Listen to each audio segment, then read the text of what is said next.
معراج کی رات جب حضرت محمد صلی اللہ علیہ وآلہ وسلم سدرۃ المنتہا سے آگے جا کر جنت میں داخل ہوئے تو وہاں سیر کرتے آپ صلی اللہ علیہ وآلہ وسلم کی نظر ایک نہر پر پڑی جس کا پانی انتہائی صاف شفاف تھا۔ اس نہر کے دونوں جانب یاقوت لگے ہوئے تھے۔ آپ صلی اللہ علیہ وآلہ وسلم نے اپنے ساتھ موجود فرشتے سے اس نہر کے بارے میں جانا تو اس فرشتے نے آپ صلی اللہ علیہ وآلہ وسلم کو بتایا کہ یا رسول اللہ، یہ نہر کوثر ہے جو اللہ تعالیٰ نے آپ کو عطا فرمائی ہے۔ جنت جو ایک لامحدود جگہ ہے جہاں کا ایریا ایک جنتی کے لیے کبھی ختم نہیں ہوگا اور جہاں اس کو ہر قسم کی نعمتیں میسر ہوں گی، تو پھر جنت میں اس ایک نہر کا ذکر کیوں کیا گیا ہے اور اس نہر کو کوثر کیوں کہا جاتا ہے؟ کوثر کا مطلب کیا ہے اور اس نہر کا اور پل صراط کا کیا تعلق ہے؟ یہ وہ سوالات ہیں جو آپ کے ذہن میں بھی آئے ہوں گے۔ تو اگر آپ ان سوالوں کے جواب جاننے کے لیے تیار ہیں تو چلیں شروع کرتے ہیں۔ قرآن کی 108ویں سورت کا نام سورہ الکوثر ہے۔ یہ قرآن پاک کی سب سے چھوٹی سورت ہے، لیکن اس ایک سورت میں جو راز چھپے ہیں تو شاید پوری کائنات بھی ان رازوں کا وزن برداشت نہ کر پائے۔ اس کے بارے میں ہم پچھلی ایک ویڈیو میں بات کر چکے ہیں،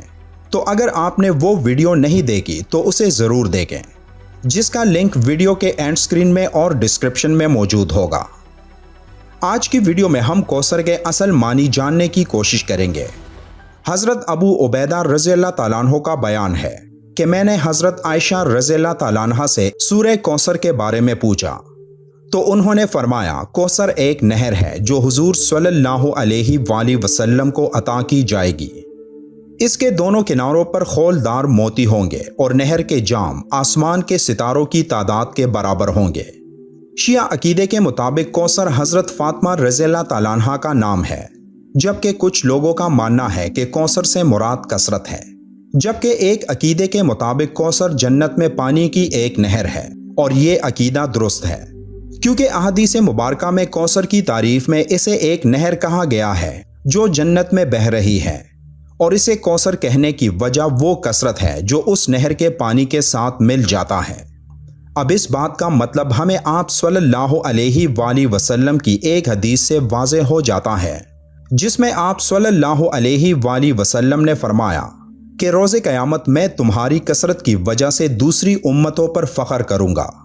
اس نقطے اور کوثر کے مطلب کو واضح سمجھنے کے لیے ہمیں اس وقت میں جھانکنا ہوگا جب یہ دنیا ابھی بنی نہیں تھی۔ یہ وہ وقت تھا جب اس دنیا میں حضرت آدم علیہ السلام سے لے کر اس دنیا کے آخری انسان کی روح سے اللہ عہد لے رہا تھا۔ یہ وہ وقت تھا جب ان تمام ارواح میں اللہ نے انبیاء کی روحوں کو الگ کر دیا اور ان انبیاء کو منصب دینا شروع کیا۔ وہ منصب اللہ کے احکامات کو لوگوں تک پہنچانے کا منصب تھا،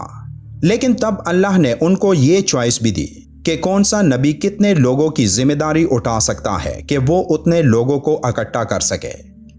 اب اس بات پر غور کریں کہ حضرت عبداللہ بن عباس رضی اللہ تعالیٰ عنہ فرماتے ہیں کہ ایک مرتبہ حضور اقدس صلی اللہ علیہ وآلہ وسلم نے ارشاد فرمایا کہ میرے سامنے موسم حج کے موقع پر ساری امتیں پیش کی گئیں، یعنی بذریعہ کشف آپ کو تمام پچھلی امتیں دکھائی گئیں، مثلا حضرت موسیٰ علیہ السلام کی امت اور حضرت عیسیٰ علیہ السلام کی امت، اور دوسرے انبیاء کی امتیں حضور صلی اللہ علیہ وآلہ وسلم کے سامنے پیش کی گئیں، اور ان کے ساتھ امت محمدیہ بھی آپ کے سامنے پیش کی گئی۔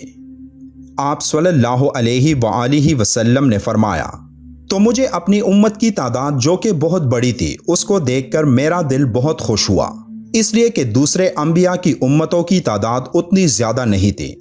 جتنی رسول کریم صلی اللہ علیہ وآلہ وسلم کی امت کی تعداد تھی۔ دوسرے انبیاء سے زیادہ امتیوں کی وجہ ہی یہی ہے کہ آپ صلی اللہ علیہ وآلہ وسلم سے پہلے جتنے بھی نبی آئے ان کے بعد ایک اور نبی آ کر پہلے والے نبی کے کام کو آگے بڑھاتا جو اللہ کے احکامات کو لوگوں تک پہنچانا تھا، مگر چونکہ حضرت محمد صلی اللہ علیہ وآلہ وسلم آخری نبی ہیں، اس لیے قیامت تک کے انسانوں کی ذمہ داری آپ صلی اللہ علیہ وآلہ وسلم کے حصے میں آئی، اور اسی لیے آپ نے فرمایا کہ قیامت کے دن تمہاری کثرت کی وجہ سے دوسری امتوں پر فخر کروں گا۔ اب حوض کوثر اور اس کثرت کا مطلب ہی یہی ہے کہ پولیس رات سے گزر کر جو امتی آگے بڑھیں گے تو وہاں آپ صلی اللہ علیہ وآلہ وسلم ان کو حوض کوثر سے پانی پلا کر ان کے جسم کو صاف کر دیں گے۔ اور یہ اس لیے ہوگا کیونکہ حوض کوثر سے آگے آخری جو مرحلہ ہوگا وہ جنت میں داخلے کا مرحلہ ہوگا، اور کوثر کے نہر کا پانی پی کر ہی اس امتی کا جسم جنت میں داخلے کے لیے تیار ہو جائے گا، کیونکہ کوثر کے پانی کو پیے بغیر اس امتی کا جسم جنت میں داخلے کے لیے تیار نہیں ہوگا، اور اس کا جسم جنت میں داخلے کو برداشت نہیں کر سکے گا۔ یعنی اس کا مطلب یہ ہوا کہ وہ پانی صرف پیاس بجھانے کے لیے ہی نہیں ہوگا، بلکہ ایک انسان کے پورے جسم کو صاف کرنے والا پانی ہوگا۔ جیسے کہ حضرت آدم علیہ السلام کو جب اللہ نے ایک خاص درخت کے پاس جانے سے منع فرمایا، لیکن شیطان کے بہکاوے میں آ کر آپ علیہ السلام نے اس درخت کا پھل کھا لیا۔ اب اس پھل کے کھانے سے پہلے آپ علیہ السلام اور بی بی حوا کی کیفیت اور تھی، لیکن جیسے ہی انہوں نے وہ پھل کھا لیا تو اس پھل میں موجود طاقت کی وجہ سے ان کے جسم میں تبدیلی آنا شروع ہوئی، اور اگلے ہی لمحے انہوں نے اچانک اپنے جسموں کو پتوں سے چھپانا شروع کر دیا۔ تو اس کا مطلب یہ ہے کہ جیسے ہی انہوں نے وہ پھل کھایا تو ان کے جسم میں وہ عمل شروع ہو گیا جس سے ان کے جسموں میں تبدیلی محسوس ہونا شروع ہوئی۔ بالکل اسی طرح سے حوض کوثر پر پانی پی کر ایک انسان کے جسم میں موجود تمام کیمسٹری چینج ہو جائے گی، اور یہی وہ چینج ہوگا جو ایک امتی کے جسم کو جنت کے لائف سٹائل کو برداشت کرنے کی طاقت دے گا۔ یعنی آسان الفاظ میں حضرت آدم علیہ السلام کے اس پھل کو کھانے سے جو حاجت آئی تھی وہ حاجت حوض کوثر کا پانی پینے سے ختم ہو جائے گی، اور ایک انسان بالکل صاف ستھرا، تمام برائیوں سے پاک، جنت کے پاک اور صاف ستھرے باغات میں داخل ہوگا۔ یہ کوثر یعنی کثرت ان امتیوں کی ہوگی جو حضرت محمد صلی اللہ علیہ وآلہ وسلم کے حصے میں اربوں کی تعداد میں حوض کوثر کا پانی پیے گی۔